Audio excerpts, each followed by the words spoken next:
Salut à tous et à toutes. Alors, ici, c'est Portugal, la chaîne qui vous parle de l'immigration au Portugal. Dans cette chaîne, nous allons parler un peu concernant l'immigration, quel que soit par motif d'études, motif de travail, motif de santé, motif de tourisme, motif d'études. Alors, peu importe la raison par laquelle vous souhaitez immigrer au Portugal, ici c'est Portugal, c'est votre chaîne.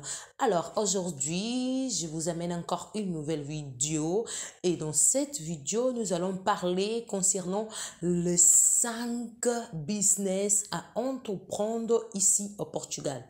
Oui, je vais vous parler quels sont les 5 business à entreprendre. Restez de l'autre côté et tout d'abord commencez à liker, à commenter et bien sûr aussi s'abonner sur cette chaîne et pourquoi pas partager avec vos amis. On y va?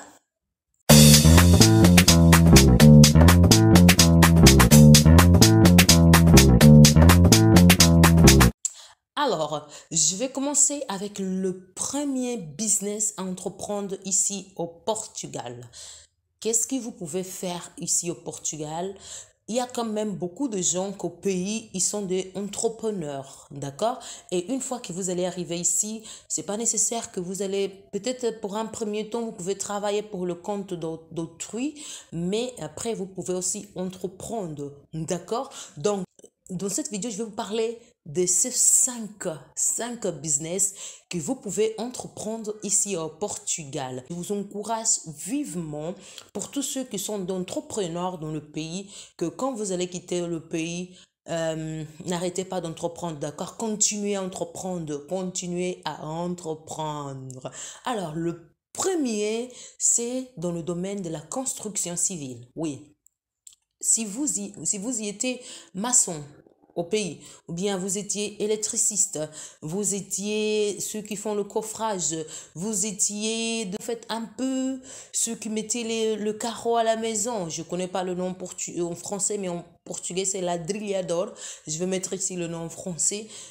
Si vous avez déjà d'expérience dans ce domaine au pays, dès que vous arrivez ici, vous pouvez aussi entreprendre dans ce domaine. Alors, comment vous allez faire? C'est ça, beaucoup de gens demandent comment vous allez faire. Comme je vous avais déjà parlé concernant la manifestation d'intérêt où vous pouvez faire pour l'ouverture d'un compte, l'ouverture d'activité. Donc, vous allez ouvrir une activité et après, vous allez, voilà, aller derrière les gens qui ont besoin de ce travail, publier votre travail et puis créer une équipe. D'accord? Après, vous allez créer une équipe. Si vous êtes des maçons, vous pouvez faire d'aménager des maisons, des choses comme ça. Il y a quand même, comme vous le savez, ici, il y a beaucoup de vieilles maisons et du coup, ils ont besoin souvent de gens qui puissent aménager les maisons et il y a quand même pas mal de gens qui le font. Donc, vous pouvez faire cela, d'accord? Donc, en créant une petite équipe et puis quand vous aurez un exemple de contrat avec des personnes ou bien avec des entreprises, ainsi, vous pouvez grandir de votre entreprise. Donc, ça, c'est le premier business à entreprendre et vous pouvez gagner beaucoup d'argent. D'accord? Alors, on passe pour le deuxième. Le deuxième business à entreprendre, c'est l'entreprise de nettoyage. Oui, ici, l'entreprise de nettoyage aussi, ça peut vous donner beaucoup d'argent. C'est quelque chose que, voilà, on n'a pas besoin d'avoir beaucoup d'expérience dans le domaine. Il suffit juste de connaître les meilleurs produits à utiliser et vous pouvez créer votre entreprise de nettoyage et avoir des partenariats avec les restos, avec les banques, peu importe. Donc, ce sont des business que vous n'avez pas besoin quand même de trop d'argent pour pouvoir investir. D'accord? Ça, ce sont des choses que c'est pas nécessaire d'avoir beaucoup d'argent pour investir. Alors, pour le troisième business, c'est dans le domaine de la restauration. Oui, il y a quand même le fast-food. Vous pouvez, si vous connaissez comment faire un sandwich, une très bonne nourriture africaine, vous pouvez ouvrir des petits guichets, comme on l'appelle, de petits restos, là où vous pouvez faire le fast-food, où vous pouvez livrer la nourriture. En fait, c'est un domaine aussi. Pourquoi? Ici, le Portugais, ils aiment trop manger. Et la majorité des gens, ils ne préparent pas à la maison. Ils aiment trop sortir, ils aiment trop manger. Ce que je vois ici, ils aiment aussi manger des autres nourritures, en fait, goûter un peu des autres saveurs. Donc, je vous conseille vivement dans la partie de la restauration, c'est très bien aussi, d'accord? Donc, le quatrième business que vous pouvez entreprendre ici au Portugal, c'est dans le domaine de salon de coiffure. Oui, les salons de coiffure. Si vous êtes des filles, si vous êtes des garçons, si vous savez comment tisser, si vous savez comment faire des tresses, si vous savez comment faire, voilà, couper les cheveux pour les garçons, faire la barbe, faire les moustaches, tout ça, vous pouvez aussi investir dans ce domaine. Et vous n'aurez pas besoin de beaucoup de choses. Il faut avoir bien sûr les matériels nécessaires.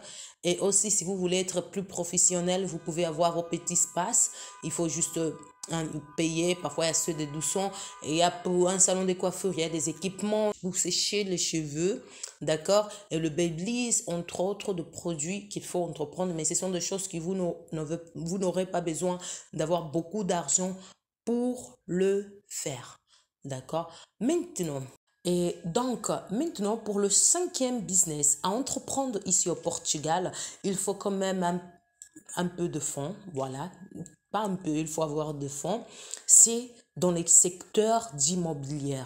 Oui, comme vous le savez aussi, le Portugal, c'est un pays touristique. Donc, chaque année, il y a quand même beaucoup de touristes qui viennent ici pendant l'été pour pouvoir, voilà, passer leurs vacances.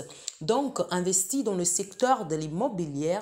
Un exemple, vous allez louer une maison, un appartement dans une place bien emplacée au centre-ville et vous pouvez le faire le Airbnb. On appelle ça les logements locaux. Vous pouvez le faire Airbnb.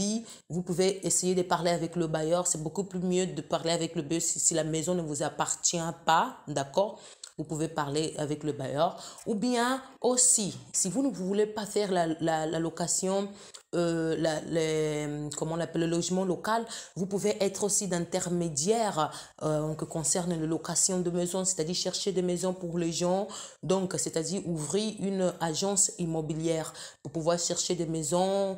Et voilà, c'est un genre de business aussi que vous pouvez entreprendre ici au Portugal. Des genres de business que vous n'aurez pas quand même besoin beaucoup d'argent, d'accord, pour pouvoir le faire. Et j'espère bien que vous avez aimé cette vidéo. J'espère bien que cette vidéo au moins va ouvrir, va donner de l'énergie à l'un de mes abonnés qui ont déjà cette idée d'entreprendre, ils ne savent pas comment. Vous pouvez, maintenant vous savez déjà quels sont les 5 business qu'ici au Portugal, ça marche bien. Et je vous assure, si vous allez venir ici et mettre en pratique tous ces genres de business, ça va aller et vous aurez beaucoup de revenus. Je tiens à vous remercier, à vous tous qui vous étiez là.